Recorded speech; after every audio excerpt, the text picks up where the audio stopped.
नमस्कार साथियों। देखिए, हम कोई यूट्यूबर नहीं है, लेकिन एक चीज़ आपके बीच हम रखना चाह रहे हैं। ये जो अभी के हाल फिलहाल में ईरान और इज़राइल का जो युद्ध चल रहा है, इसके पीछे की सच्चाई किसी को नहीं पता कि ये युद्ध किसी के पीछे क्यों चल रहा है। हम हिंदुस्तान में रहकर ये समझते हैं कि हमारी लड़ाई मुसलमानों से है, लेकिन ये लड़ाई हमारी मुसलमानों से नहीं है। ना हिंदू मुसलमान से कभी लड़ाई करता है और ना ही कभी मुसलमान हिंदू से लड़ाई करता है। ये सब राजनीति खेली जा रही है। मेरे पास एक छोटा सा फैक्ट है और आधा अधूरा फैक्ट है, और मैं बिल्कुल कोशिश करूँगा कि नेक्स्ट वीडियो में इस चीज़ के फैक्ट के बारे में आपको और जागरूक करूँ। लेकिन जितनी मैंने अभी तक उसकी स्टडी करी है, मैं आपको वो बताना चाहता हूँ। मेरे पास कुछ फैक्ट्स हैं जो मैं आपको इसी वीडियो के रिलेटेड बताना चाहता हूँ। और ये बिल्कुल मत समझना कि ये कोई मैं दंगा भड़काना चाहता हूँ। इसके बीच में कोई भी अगर कोई साजिश करता है तो उसकी देखो खुद की मानसिकता है, खुद की मानसिक सोच है। मेरा इसके पीछे कुछ कहना नहीं है। मैं तो केवल इज़राइल और ईरान के बीच में जो युद्ध हो रहा है उसके बारे में आपके सामने दो शब्द रखना चाहता हूँ और हिंदुस्तानियों से बोलना चाहता हूँ कि कभी भी हिंदू मुस्लिम की लड़ाई रही नहीं है। ये हमारे पॉलिटिक्स के द्वारा, ये हमारे पॉलिटिशियन के द्वारा ये चीज़ बनाई गई है। मैं जितना फैक्ट मेरे पास है अभी तक, मैं उसको आपके सामने प्रस्तुत करता हूँ। अब उसकी शुरुआत होती है ऐसे। एक स्पिरिचुअल पावर जिसे हम बोलते हैं, उस स्पिरिचुअल पावर से एक किसी का निर्माण हुआ, उसको बोलते हैं अल्लाह। जो ये सारी जो एक स्टोरी है, ये क्रिश्चियन और मुस्लिम और यहूदी के बीच का मिक्सचर है। आप कंफ्यूज मत होइएगा।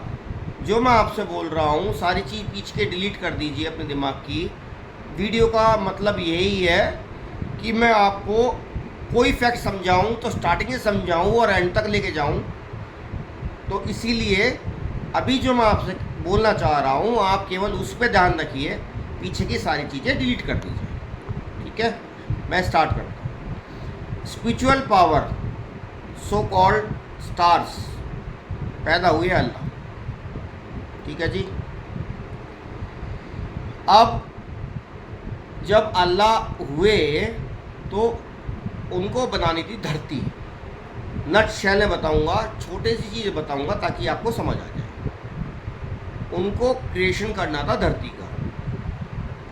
उस क्रिएशन के लिए, उस धरती को बनाने के लिए उन्होंने भेजे अपने आदम, जो एक अरबी भाषी में बोले जाते हैं। जितना मुझे ज्ञान है, हो सकता है मुझे इतना ज्ञान नहीं हो, लेकिन हमने जो अपनी बाइबल पढ़ी है, जहाँ मैं क्रिश्चियन स्कूल से पढ़ा हूँ, एडम उनको बोलते हैं। उनका नाम था एडम। आदम बोलते हैं, मैं श्योर नहीं हूँ। जब वो इस धरती पर आए, इस धरती पर आने के बाद जब वो अकेले रहे, उन्होंने देखा कि धरती का निर्माण किस तरीके से होना है, तो उन्हें महसूस हुआ कि कोई साथी मेरे साथ होना चाहिए जिससे मैं अपना सलाह मशवरा कर सकूं।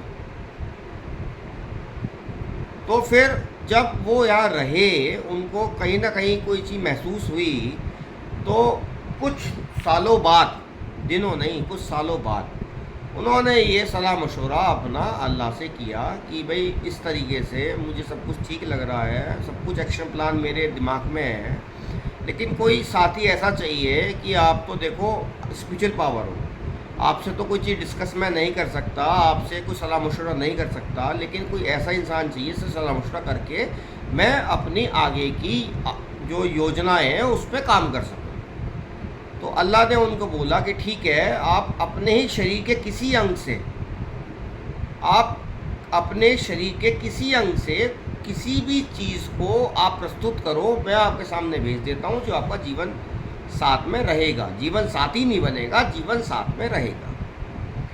तो ये कहावत जभी की बनी हुई है कि opposite pole always attract each other. ये जभी की कहावत बनी हुई है।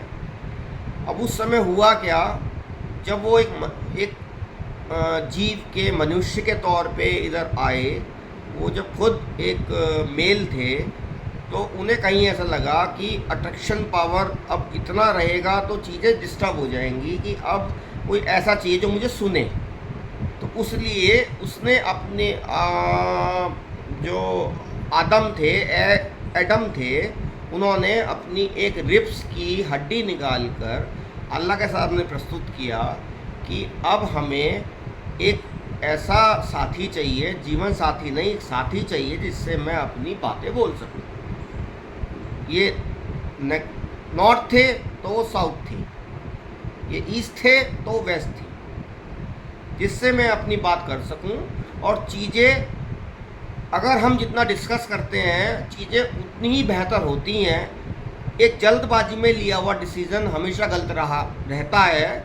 उनको तो संसार बनाना था, संसार का क्रिएशन करना था। तो इसी के लिए उन्होंने एक अपनी बात अल्लाह से रखी। और साथियों, ये अभी मेरा पहला एपिसोड है। अगर आपको पसंद आए तो आप बिल्कुल मुझे कमेंट करें। मैं आपको इसकी आगे की बात, जो मुझे एटलीस्ट इतना मुझे कॉन्फिडेंस है कि 10 मैं एपिसोड निकाल दूंगा, उसके आगे की जानकारी मैं प्राप्त कर लूँगा। लेकिन देखिए, हिंदू हो या मुस्लिम हो, सब है भाई भाई। हमें जात में नहीं पढ़ना, हमें अपना काम करना है। हमें हर इंसान अपने बच्चों को पालने के लिए बाहर नौकरी करने जाता है। कोई राजनीति से किसी को कोई मतलब नहीं होता। ये ईरान और इजराइल की जो लड़ाई चल रही है, कितनी मासूम बच्चों की मौतें हुई होंगी। अगर मेरी आंख भी नम हो रही है, आप देख भी रहे होंगे कि किसी की भी ज़िंदगी छोटी नहीं होती, सब अनमोल है। मेरे अगर बच्चे हैं, अगर मेरा कोई भी युद्ध में या एक्सीडेंट में, मैं बोलता हूँ युद्ध क्या होता है। युद्ध होता है जो इंसान के सामने इंसान उसको बारूपी देख ले, वो युद्ध कहलाता है। उसको युद्ध याद रखता है। कितनों को ध्यान है आप लोगों को वर्ल्ड वॉर 1 में क्या हुआ था, वर्ल्ड वॉर 2 में क्या हुआ था? जिनके आदमी मरे हैं, जिनके बच्चे मरे हैं, आप उनसे पूछिए ना, उनको क्या फील होता है। कोरोना में जिनके बच्चे मरे हैं, आप उनसे पूछिए ना एक बार कि क्या होता है। तो वही चीज़ है कि अब फ़िलहाल जो ये युद्ध चल रहा है, इसका सॉल्यूशन भारत के पास ही है। और हमारे श्री नरेंद्र मोदी जी, देखिए मैं हाथ जोड़ रहा हूँ, श्री नरेंद्र मोदी जी इस चीज़ का दिमाग निकालेंगे, ये मुझे पूरा भरोसा है। हमारी पूरी फैमिली भाजपा के समर्थक है, हम पूरे सपोर्ट करते हैं। कोई कुछ ही बोले, हमें फ़र्क नहीं पड़ता, हमें फ़र्क नहीं पड़ता, हमें कोई फ़र्क नहीं पड़ता, कोई कुछ ही बोले। क्या आपने सिंदूर किया, हम नमन करते हैं। क्या आपने पुलगांव किया, हम नमन करते हैं। क्या डिसीजन आप आज ले रहे हैं, हम नमन करते हैं। हम नमन करते हैं सब चीज़ों को आपको, और एक उम्मीद रखेंगे। मैं भी आपकी ही लाइन में लग चुका हूँ, सुधार करना देश का। मेरी तो शादी हो चुकी है, लेकिन जिस तरीके से आप देश की मदद कर रहे हैं, आप देश को संपूर्ण बना रहे हैं, उसके तो लायक मैं इतना सा भी नहीं हूँ, लेकिन कोशिश कर रहा हूँ। धन्यवाद दोस्तों, आज का पार्ट मैं आज ही ख़त्म करता हूँ, और उम्मीद रखूँगा कि आप लोग मुझे लाइक करेंगे और मुझे हिम्मत देंगे मैं नेक्स्ट एपिसोड में आऊँ। Thank you.